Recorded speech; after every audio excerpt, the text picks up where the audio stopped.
ओम शांति। आज सुनते हैं प्यारे बाबा की 14 अप्रैल की मुरली, अव्यक्त मुरली से दिल में छपने वाली गहराई की बातें।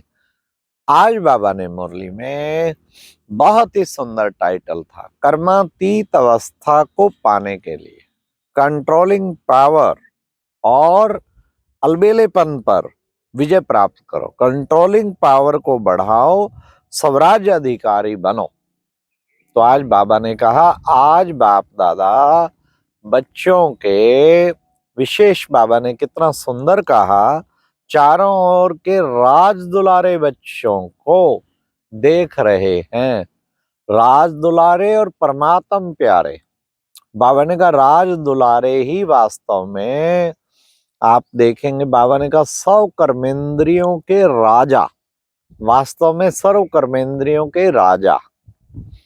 तो चेक करें, मेरे सारे राज कारोबारी और कर्मेंद्रियों रूपी राज कारोबारी, क्या वो मेरे लॉ एंड ऑर्डर में पूरा चलते हैं? इसको बाबा ने कहा राज अधिकारी। राज अधिकारी माना सर्व कर्मेंद्रियां लॉ एंड ऑर्डर में चलने वाली। फिर बाबा ने कहा कि मुख्य विशेष संस्कार जो है वो है व्यर्थ सोचना, व्यर्थ बोलना, व्यर्थ समय गंवाना। तो व्यर्थ जो है, अगर बहुत अधिक व्यर्थ है और कंट्रोल नहीं कर पाते हो तो क्या कहेंगे? बाबा ने देखा कि मुख्य जो है, बाबा ने कहा कंट्रोलिंग पावर और रूलिंग पावर की कमी है। इसलिए चाहते नहीं, फिर भी चिंतन, व्यर्थ चिंतन चलता जा रहा है, चलता जा रहा है। कहीं रात को सोते हैं बेचारे, व्यर्थ चिंतन चल पड़ता है, फिर चाहते हैं स्टॉप स्टॉप स्टॉप, रुकता ही नहीं। तो क्या कहेंगे? कंट्रोलिंग पावर की कमी है।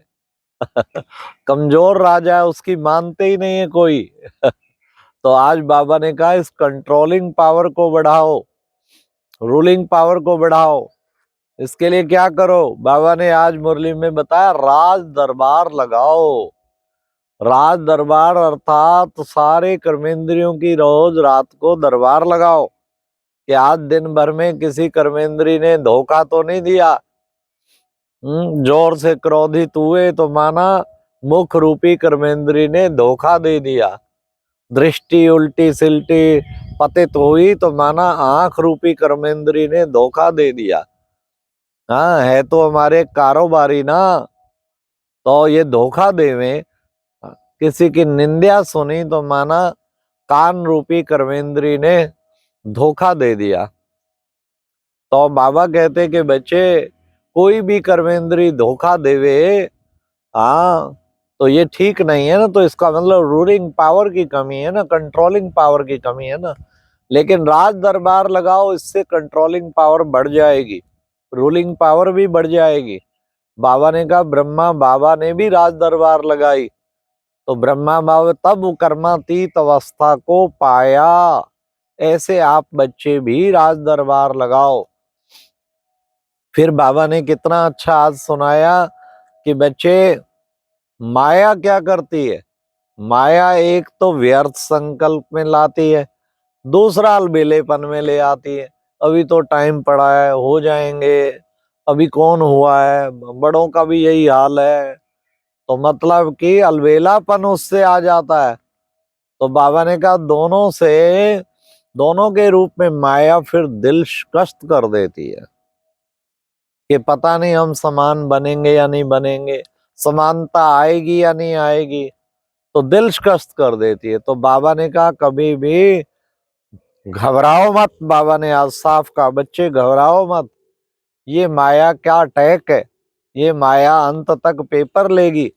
ऐसी ऐसी बातें भी आएंगी जो कभी भी, ऐसी ऐसी बातें आएंगी जो कभी भी नहीं आई थी, वो बातें आएंगी, ऐसी ऐसी बातें। तो भी घबराना नहीं। हाँ, फिर इसका एक तरीका बताया प्यारे बाबा ने, क्या? कि सदा बाप दादा को कंबाइंड समझो। कंबाइंड माना मैं और बाबा कंबाइंड है। दुनिया की कोई ताकत हमें अलग कर नहीं सकती। Walking together, talking together, eating together, meeting together, इकट्ठे मिलते, इकट्ठे बात करते, इकट्ठे सब कुछ करते, इकट्ठे ही रहते हैं, इकट्ठे सम्मान में ऊंचे रह उस स्थिति पर रहते हैं। तो बाबा ने कहा कंबाइंड जो है सदा याद रखो। जब सर्वशक्तिवान ऑलमाइटी अथॉरिटी साथ है तो फिर चिंता की क्या बात है। जब बाबा कंबाइंड साथ है फिर चिंता की क्या बात है। लेकिन होता क्या है, बाबा ने कहा कंबाइंड की स्मृति जो है ना मर्ज होती है, इमर्ज नहीं होती। इमर्ज रूप में कंबाइंड साथ रहे, अर्थात बाप साथ है तो उसकी सर्व शक्तियां भी साथ हों। जैसे कहते हो ना सर्वव्यापी के लिए भाई गुण है, अगर गुण ही मौजूद है तो गुण भी नजर आने चाहिए। तो बाबा साथ है तो बाबा की सर्व शक्तियां भी साथ अनुभव होनी चाहिए, ना केवल आपको अनुभव होनी चाहिए, बाबा ने कहा औरों को भी अनुभव होनी चाहिए। सर्व शक्तियों का साथ रूप में अनुभव होना। फिर जो है बाबा ने कहा कंट्रोलिंग पावर और रूलिंग पावर आ जाएगी। फिर बाबा ने कहा फॉरेनर क्या समझते हैं, सम टाइम समथिंग। हाँ, जब भी बाबा पूछते हैं सदा बने हो, कहते बाबा सम टाइम, अभी भी कभी कभी हो जाता है, समथिंग थोड़ा सा रहा हुआ है। ये सम टाइम और समथिंग कब खत्म करोगे। भारत वालों से भी पूछा, हाथ खड़ा करो जो कहते सदा सदा कंबाइंड स्थिति का अनुभव करते हैं, सदा स्वराज अधिकारी है, हाथ खड़ा करो। आज बाबा ने किसी को नहीं छोड़ा, मधुबर वालों को भी खड़ा किया। बाबा ने 4 धाम, पांडव भवन, फिर दूसरा बाबा ने कहा ज्ञान सरोवर, तीसरा ग्लोबल हॉस्पिटल और चौथा शांतिवन। बाबा ने कहा 5वां तो छोटा है, संगम योग संगम भवन है ना जो छोटा है बहुत, या म्यूजियम है। लेकिन ये 4 मुख्य 4 धाम है बाबा ने कहा मधुबन के। सबको खड़ा किया, बताओ बने हो कंबाइंड, है लॉ एंड ऑर्डर में सारा कुछ, स्वराज अधिकारी बने पूरे। एक एक पंडा निर्वैर भाई को सबकी ओर से पूछा, बताओ भाई आप कहते हो फॉरेन की ओर से, जयंती बहन को पूछा, बोलो कहती हो फॉरेन की ओर से सब, हाँ बने हैं। बाबा ने कहा 3 मास का टाइम दें तो करोगे, करके दिखाओगे, पूरा स्वराज अधिकारी बन के दिखाओगे। निर्वैर भाई ने कहा दादी जी बताएंगे।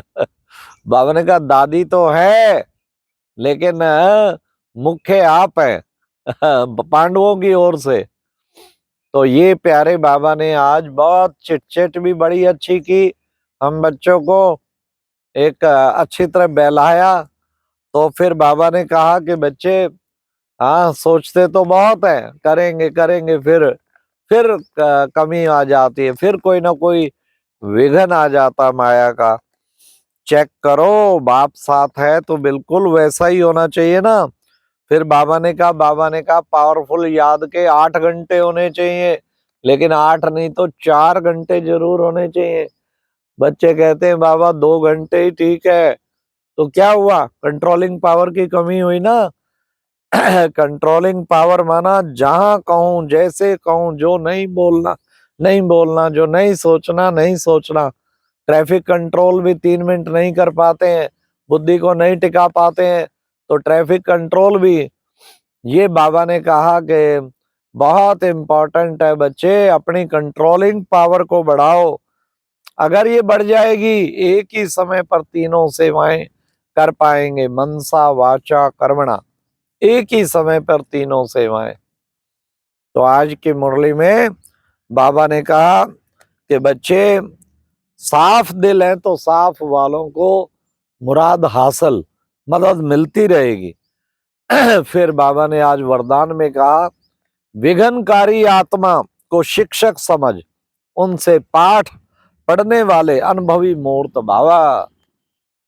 विघ्न वालों को बाबा ने कहा ऐसे नहीं देखो, ये बहुत विघ्न डाल रहे हैं, कितना परेशान कर रहे हैं, इनके कारण मेरी अवस्था खराब हो गई है। लेकिन ऐसा समझो कि पाठ पढ़ाने वाले, हाँ, मास्टर शिक्षक भाव। फिर बाबा ने पाठ पढ़ने वाले अनुभवी मूर्त भाव। तो विघन वाले को भी मेरे लगन बढ़ाने का साधन, मेरे को अधिक नंबर लेने के साधन, ऐसा समझ के पॉजिटिव रूप से देखो, तो फिर अनुभवी मूर्त बनते जाएंगे। फिर आज बाबा ने स्लोगन में कहा, कंप्लेंट की फाइल खत्म कर, फाइन एवं रिफाइन बनो। कंप्लेंट की फाइल खत्म करो, उससे कंप्लेन, उससे कंप्लेन, उससे कंप्लेन, कितनों से कंप्लेन। बाबा ने कहा जो सबकी कंप्लेन करता रहेगा ना, कभी कंप्लीट बनेगा ही नहीं। कंप्लीट वो बनेगा जिसको किसी से कोई कंप्लेन नहीं। अगर आप से पूछे किसी से कोई कंप्लेन है, नो कंप्लेन एट ऑल, मेरे को किसी से कंप्लेन नहीं है। तो कंप्लेन की फाइल खत्म, फिर क्या बन जाएंगे, कंप्लीट बन जाएंगे। उसके लिए बाबा ने कहा कंप्लेंट की फाइल खत्म कर, फाइन और रिफाइन बनो, तो हम कंप्लीट बन जाएं। फाइन माना आपके बड़े उत्तम विचार हो, बड़े श्रेष्ठ विचार हो, इसे कहते हैं फाइन। और रिफाइन बड़े सुंदर सुंदर उत्तम से उत्तम कार्य करते चलें। फिर बाबा ने कहा जो फाइन काम करेगा, रिफाइन काम करेगा, उसको कभी भी फाइन नहीं देना पड़ेगा। इसलिए ऐसा कार्य करके दिखाएं। अच्छा, ओम शांति। ये थी आज की मुरली से दिल में छपने वाली गहराई की बातें। ओम शांति।